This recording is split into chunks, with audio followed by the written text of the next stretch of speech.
Hon, can you hear me? Can you hear me, hon? Can you hear me? Just in case you can hear me and I just can't hear you, I've made it to the city park and I'm on my way to our bug out location. Hopefully I will see you there.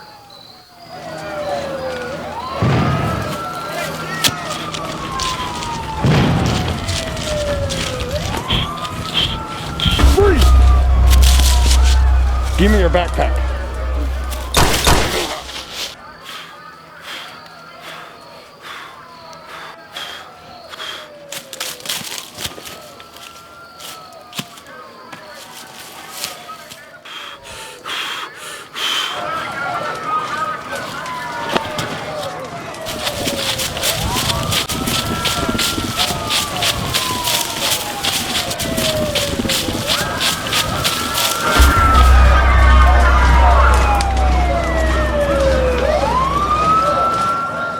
Today, you are going to learn how you can escape a burning city during a societal collapse. So grab out a pen and a notebook and get ready. Let's jump into it. So let's kind of set the stage for this video. Let's say that some kind of huge economic collapse has occurred. Let's say maybe a cyber attack has happened or maybe an EMP has hit, but anyways, it has been weeks that the system, our infrastructure has been completely shut down, and it's been weeks since people have been able to buy groceries or get gas or get water or just get basic necessities. And at first, the government will promise that they will bring food in to keep the society, keep people compliant and not getting angry and starting to riot. But then, as we know, what will happen is when the government will bring food in, it won't be enough food for everybody, and then people will start stampeding and getting angry and fighting over this food. And then it won't be much longer before people are actually out in the streets and they're starting to riot, they're starting to burn buildings, and they're actually starting to go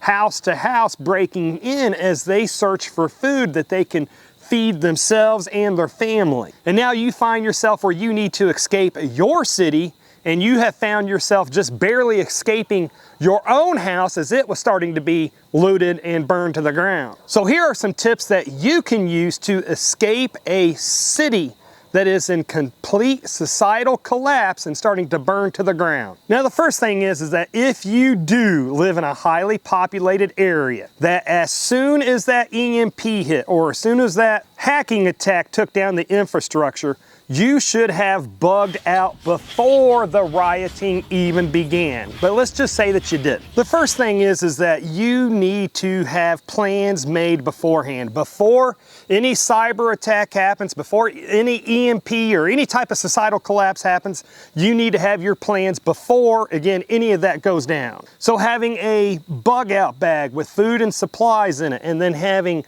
multiple escape routes out of your city pre-planned is one smart thing to do. And another thing to consider is has your city had riots in the past? Because if so, rioters have a tendency to, they like to riot in those same places. For whatever reason, certain areas have a tendency to draw those rioters to begin with. Maybe there's extra government buildings there, whatever. But anyways, learn where those riots, when they initially start, where they would more than likely be at before they grow more widespread. And then you can plan your escape route so that it wouldn't put you through those areas where they would riot, and also doesn't put you through bad areas of your town as you make your escape out of that city. And then your bug out bag that you have should not be overly tactical looking. It shouldn't scream out that you're going to have extra supplies and good supplies in that backpack.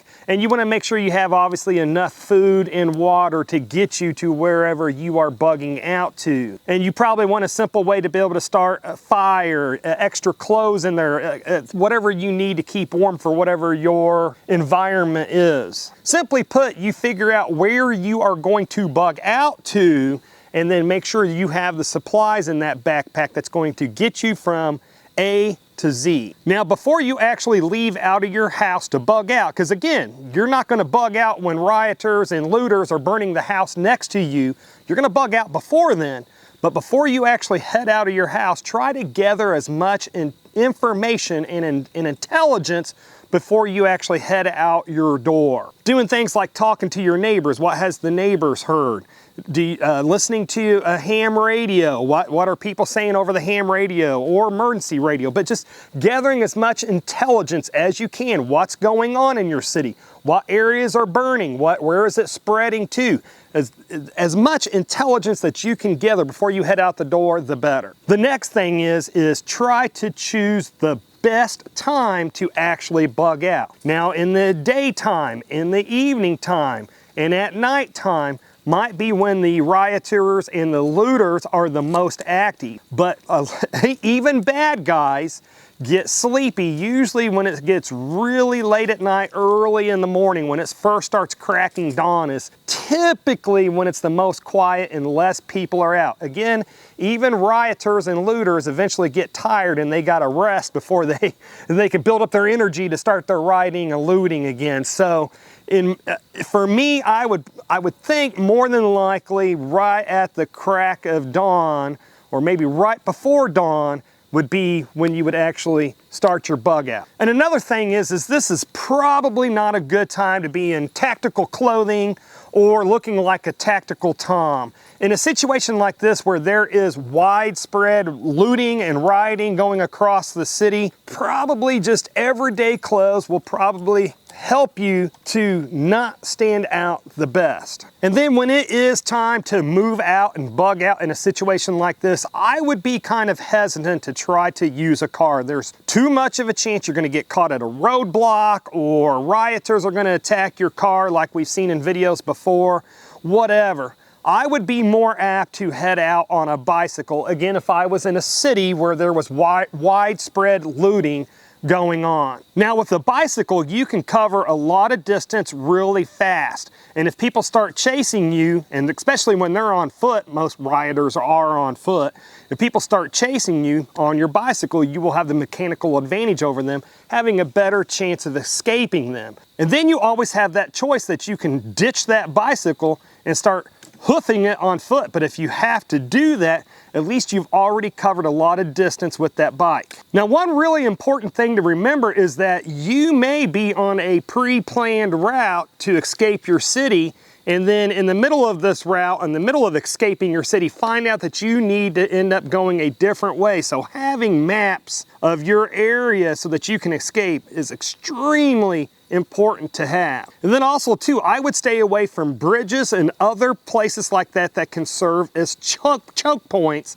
unless you very plainly see other people freely crossing that area. The one thing that's going to be important to remember is in situations like this, there's going to be a lot of other people that want to escape also. So a lot of times you can see what other people are doing to see if it's safe for you. Let them do it first and then see if it's safe for you or not. And folks, I'm sorry if this video was crappy. It is getting very dark. I'm running out of time. The motion detector light on my cabin's going on and off, so if it's this crappy video, my apologies. Now, something to think about is that when people are hungry and they're angry and they're looting and they're rioting, chances are is they are going to focus on places to where the buildings that they burn down have the maximum amount of effect to express their anger.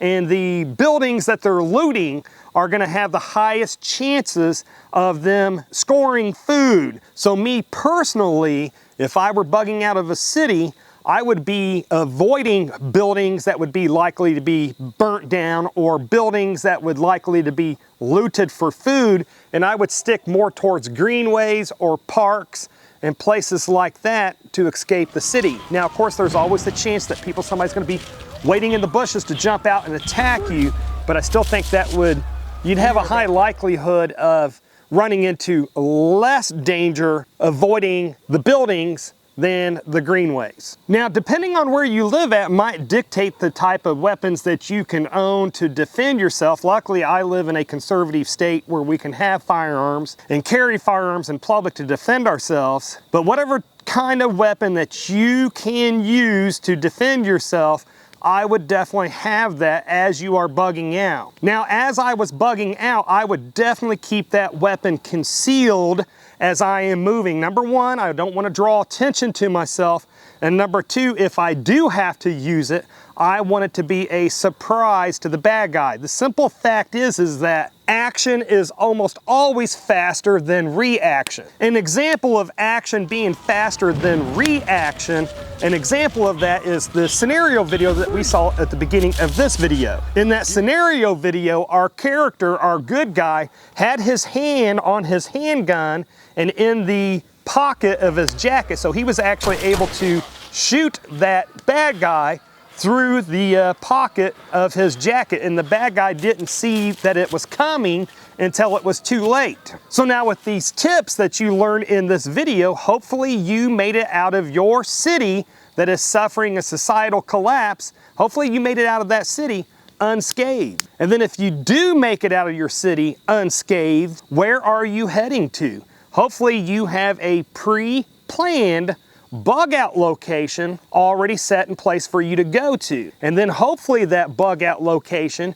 has shelter, has food, and has supplies, and actually can keep you alive once you reach there. So what are your thoughts on this subject? What tips did I miss because I'm trying to film this in such a hurry? What other tips did I miss that you can comment with down below? And we always have to remember that in a societal collapse, in a grid dance situation, a simple cut can get infected and end up killing you. So to see a whole playlist of where I show you how you can use simple weeds that grow in your backyard to make a lot of different medicines, then click on the video that should be appearing on the screen just about now to learn what most other preppers don't know. Anyways, folks, this is enough internet for me today. It is getting too dark to film videos, but folks, if you made it this far, hey, thank you very much for watching, and I pray that you have a good night.